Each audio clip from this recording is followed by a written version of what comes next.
All right, so now we're really going to jump into some of the weird logic that you have to understand when it comes to programming. This is the topic of for loops. So essentially, they're really easy to write. They look a lot like an if statement. So first, you're just going to write for. Then you're going to put up your parentheses and your execution block.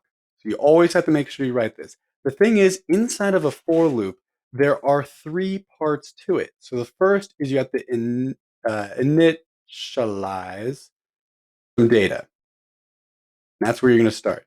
Then you're going to say your condition for running and then what to do if you, what to do after each loop. The way it's going to work is based on some condition, we're going to keep looping through some data. So I'm going to need to use some examples. And so you're going to need to follow along as I just try to finish it. So let's just have something called foods. And it's going to be an array and it's going to be full of taco, burrito, uh, chocolate.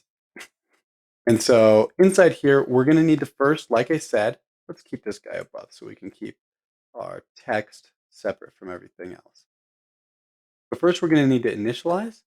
Then we're going to have a condition for running, and then what to do after each loop. So to initialize, we're going to make a variable that will be our counter or our iterator. So let I be equal to or assign the value of 0.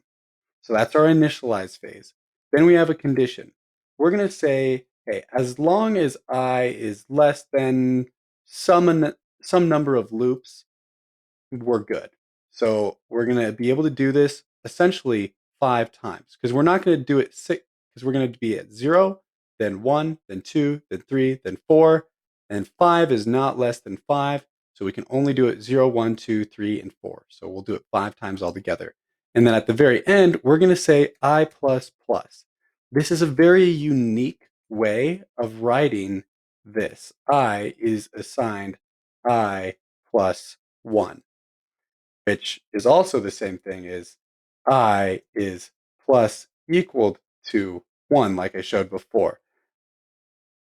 I plus plus is just the shortest way you could possibly write that because if I really, really wanted to, I could just put that in there. But that's terrible and I don't want to write that. So instead, I'm just going to write I plus plus and I'm going to get rid of all of this.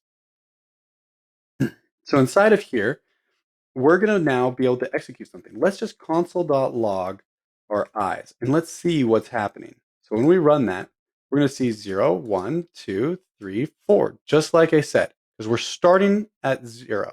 So let's think about how this is working. So first we initialize. So we're saying, hey, I'm going to make an iterator or a counter called I. I is going to be 0. Is I, which is 0, less than 5? Yeah, 0 is definitely less than 5. Okay, then we're allowed to do this. So console log I, which is 0. Perfect. And you can see it got console logged right there.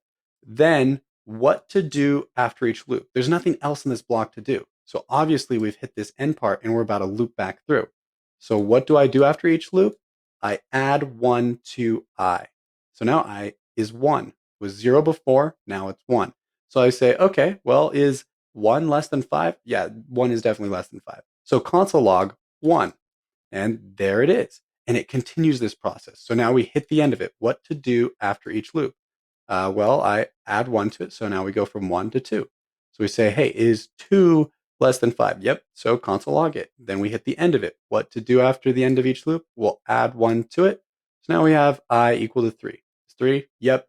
And we'll do the same for 4. And then we'll console log 4 right here. And then what to do at the end of it? Well, we add 1 to it. So now we've got 5. Hey, is 5 less than 5? No. No, 5 is not less than 5. 5 is 5. So it breaks and it stops. And then that's why we have nothing following 4. So that's how our for loop works. Now we probably need it to have a little bit more functionality than just logging something a bunch of times. There's not very many times where you're going to need to use that. What you really need to be able to do is let's say we were to loop through foods. This could be the 0th index, 0. Well, this has a 1 index. This has a 2 index. So we really want to go up to the size of foods. And luckily, foods.length is exactly that. The length of foods is 3.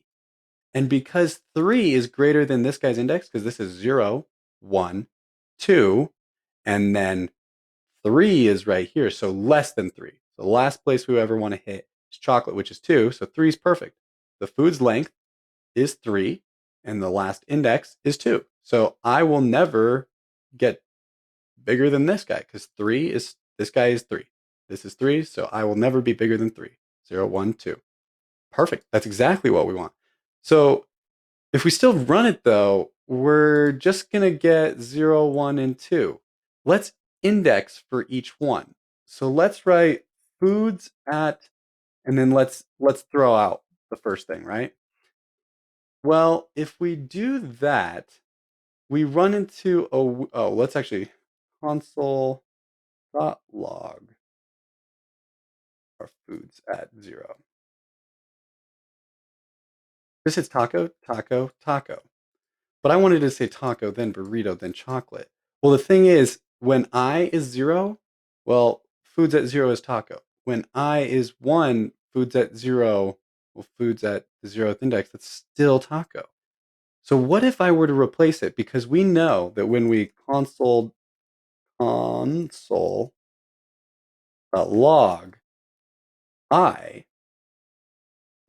I is what we want 0 to have actually been.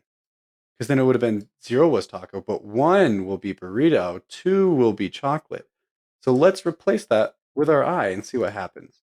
Now we can see it's taco, burrito, chocolate.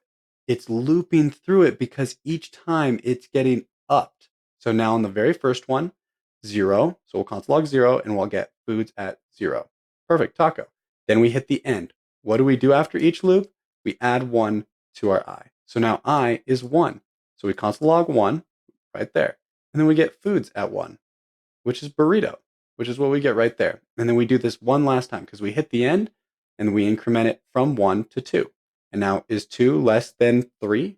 Foods.length, 1, 2, 3. Yep. So then we'll console log a 2 and we'll get foods at 2. 0, 1, 2. Chocolate. And that's exactly how this guy works. So a for loop will just loop through some particular piece of data. And that's the real basics of a for loop. In the next video, I'm going to go over for loops with some logic built in there so then we can really see how we can use for loops for our benefit. So I'll see you in the next video. Bye.